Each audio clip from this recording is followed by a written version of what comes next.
It's about 2 years since we brought you the story of a startup venture called Crooked Veg near Otaki, which had a plan to allow people to just pay what you can for a weekly veggie box.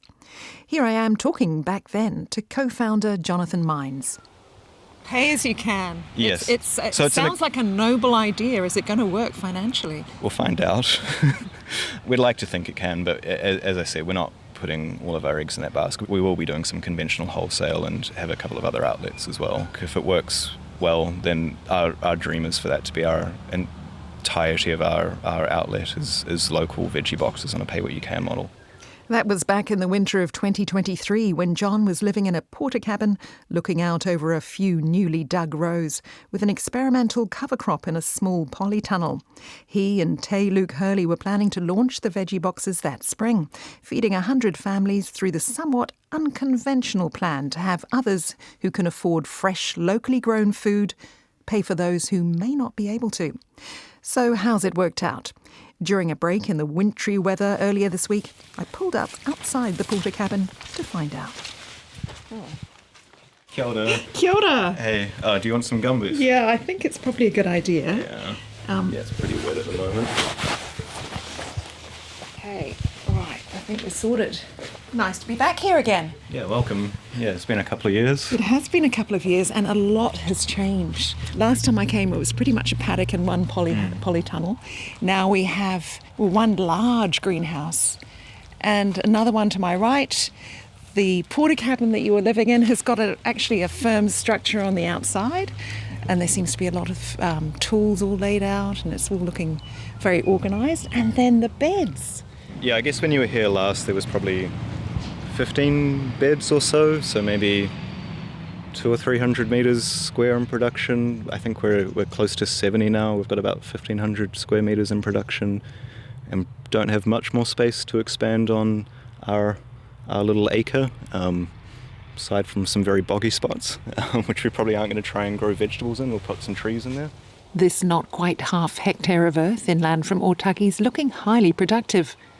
Neat rows of leafy greens, seedlings coming through, and a pile of rich compost at the ready. So we've got a lot more of the, I guess, more professional infrastructure and mostly, not fully, but mostly automated irrigation systems, so I don't have to be at the farm all day on my weekends watering by hand. We've got a really nice, very old, but a very nice greenhouse up that we have had a good season producing tomatoes and cucumbers in over summer and is now producing all our celery, kale and silver beet through the winter. We've got a real nursery up. When you were here last, we had some very DIY cold frames, recycled timber that Tay and I found in a skip and glued some plastic to it. That's where we started all of our seedlings. Now we have a nursery we can actually stand in and actually can control the temperature and the humidity in reasonably well. Still quite basic and still very DIY, but far more functional. Now, you were able to do this through donations, and tell us a little bit about what happened after I spoke to you. So when you spoke to us, we'd been living here 4 or 5 months, I think, kind of just establishing everything. Like Tay and I had a few $1,000s between us. And just after you came, we launched a crowdfunder to help fund the cost of a lot of this infrastructure. Didn't really have much of an idea how that would go. No one knew who we were outside of our friends and our family, and what we were trying to do. Your story helped a lot. Having some national media helps. Because people thought you were, well, should I say, pretty crazy? Yeah, definitely. Yeah, I mean, people probably still do, but mostly that language has turned to support more than you guys are naive and a bit silly and a bit daft and idealistic, but ultimately a bit naive. And how much money did you make? Yeah, we raised, can't quite remember, it was $33,000 or $34,000, which is massive. That paid for our whole infrastructure system. It got our driveway in, allowed us to build a lean-to so that we had some actual dry area to do work in the winter. I don't really know how we survived that first winter, to be honest, without any dry spaces. So, I came away thinking, wow, you're a very idealistic young guy here. Yeah. Is this going to work? Yeah. So coming back 2 years later is pretty inspirational, I have to say. Thank you. Yeah. I should say that this been possible because we've had a lot of that community support and that funding initially. And then, there's been a core group of us who've essentially been volunteers through a lot of that time, particularly Tay, Merrin, George and Bella. Everyone's employed now, thankfully. But we And still paid. have, and paid. Between George, Tay, Bella, and I, like tens of thousands of unpaid hours went into this place. But we've also had, dozens and dozens of friends and then community members in the last year coming out to volunteer and help us establish new beds. And, if you have to move 15 cubes of compost by hand, it's pretty helpful to have a group of people want to come down and drink a cup of tea at the end of that. You also had this very noble, I remember calling it, idea of pay-as-you-can veggie boxes. So some people might pay for others who couldn't afford it, or people could pay as little or as much as they liked. Yeah. How's that working? Yeah, so we started that in a very open-ended, pretty idealistic way. So I should say we work very closely with Otaki College's Ahu Ahu Marakai on that kaupapa, so it's kind of cooperatively run. All the veggie bag pickups happen down at the school on a Saturday morning, and they provide roughly half the veg, and we split the income 50-50. So we run that totally, and we still do run that totally on a pay-what-you-can model, so there's no means testing. If people need access to affordable, high-quality veg, you shouldn't have to prove that you're poor to get that. We didn't really want to put people in that position, and that was a kind of a radical experiment. We didn't know if we would have to change that, but largely people seem to be pretty honest. We state what the average value of a veggie bag subscription is, and people, they just choose what they want to pay. So it's self-policing, totally trust-based. And what's the proportion of people taking those? So we were doing 60 bags a week at the end of autumn. We're doing 50 over the winter. Approximately 10 to 20% of people pay it forward. Maybe around 60% are paying the asking price, I guess you would call it. And then another 15 to 25% pay below that, and they can pay as little or as much as they want. So we don't really track individually what people are doing, but I know sometimes there are people who can't afford to pay anything in a certain week, and that's totally fine. That's really the sorts of people that we want to be growing food for, like people who are really care about where their kai comes from, but are just in a tough place. So those people who, as you say, pay it forward are basically paying for those people who can't afford it. Yep, they are. So are you out of pocket at all? Not overly. Like we've still got a bit of financial analysis to sort of understand the costings there, because it is a slightly complicated project working with two different entities, and like Ahu Ahu Marakai only supply the Otaki veg bags. We also do our own niche wholesale. So kind of breaking down the costings between all the different things we do has been a bit more complicated than we expected. Ahu Ahu Marakai is able to pay themselves living wage doing that mahi, so it seems to be working, but we'll kind of have a better understanding of the finances at the end of winter.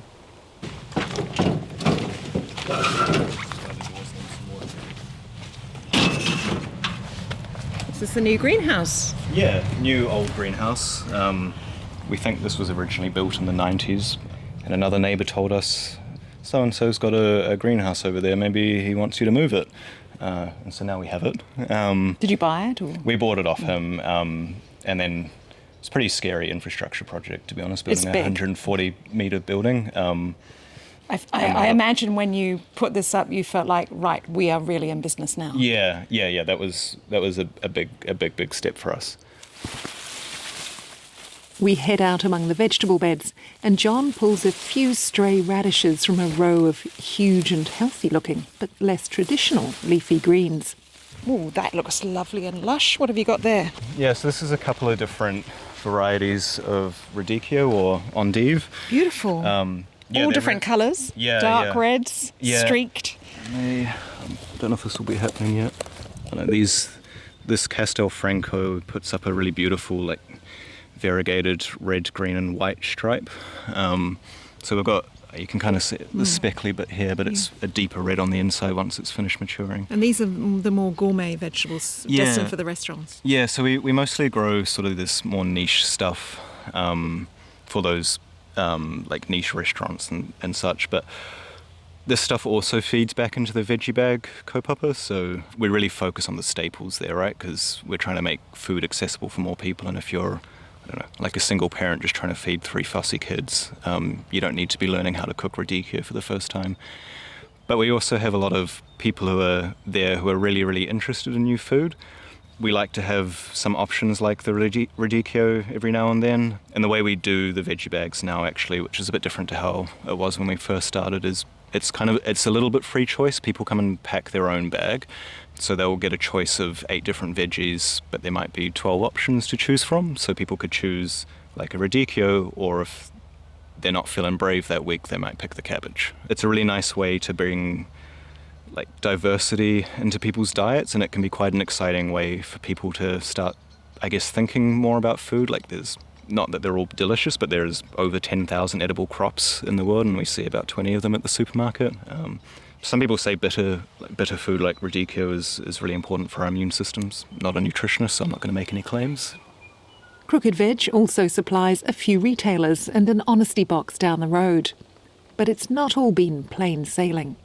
Talking about honesty, Yeah. there have been some challenges. Yeah. I mean, largely we've been like extremely fortunate having like a very trust-based kaupapa. We have been burgled last week for the second time in 6 months, which is pretty tough. Yeah. And what did they take? Yeah, they took all our power tools for the second time and some sort of specialist farm equipment that they probably won't even be able to sell for much money, but costs us a few grand to replace. We're sort of getting close to, covering our costs and paying people fairly. So, losing another 6 grand of equipment, or maybe 5 grand of equipment isn't great, and we're going to need to spend another probably $8,000 to $9,000 on security system upgrades, which are all, I guess, necessary expenses. But we'd rather be putting $8,000 to $9,000, or well, closer to $15,000 by the time you replace the tools into the community. I suspect in a year or two I'll probably be a bit tired of waking up and looking at all the work I need to do. But yeah. That was John 2 years ago, when I wondered how he was coping living in a chilly off-grid porta cabin. You're obviously really committed to this project, Yeah. because it doesn't look that comfortable for a start. No. No. But I mean, I have a little bit of solar power now. I can charge my phone and run the lights if it doesn't rain for too many nights in a row. It's getting there. It's getting more comfortable. Back to today, and the final question for John was pretty obvious. Over the last 2 years, have you ever felt like giving up? Yeah, heaps, yeah. Yeah, I don't know, I guess there's a lot of stubbornness there, or pig-headedness, or stupidity, or I don't know. I guess when you're in your early 20s, well, I'm 30 now, but in your late 20s, and you don't have kids, you can sacrifice a lot more. I don't think this would be very possible if I was trying to raise a young family and I wasn't willing to, we have a normal flat now, but if I wasn't willing to live in, an unpowered van for most of a year and, seeing... So you think you would be here in another couple of years? My plan is to be, yeah. I'm not at all thinking about leaving this project other than, those really dark moments, like when you turn up to work and your door has been smashed down with a pickaxe. Not really thinking about leaving until we've got this farm in a place where it pays everyone a reasonable wage. We know we've done heaps of hard mahi in setting this place up, and if we were ever to leave it, we'd want it to be making it easier for someone else to be stepping into this kind of work. Jonathan mines at the Crooked Veg farm near Otaki, and you heard there how the charity's raising money to replace the stolen tools and upgrade security. If you'd like to donate, we'll pop a link on the web and our podcast show notes. Or you can simply head to crookedveg.co.nz, and that's veg with an E at the end.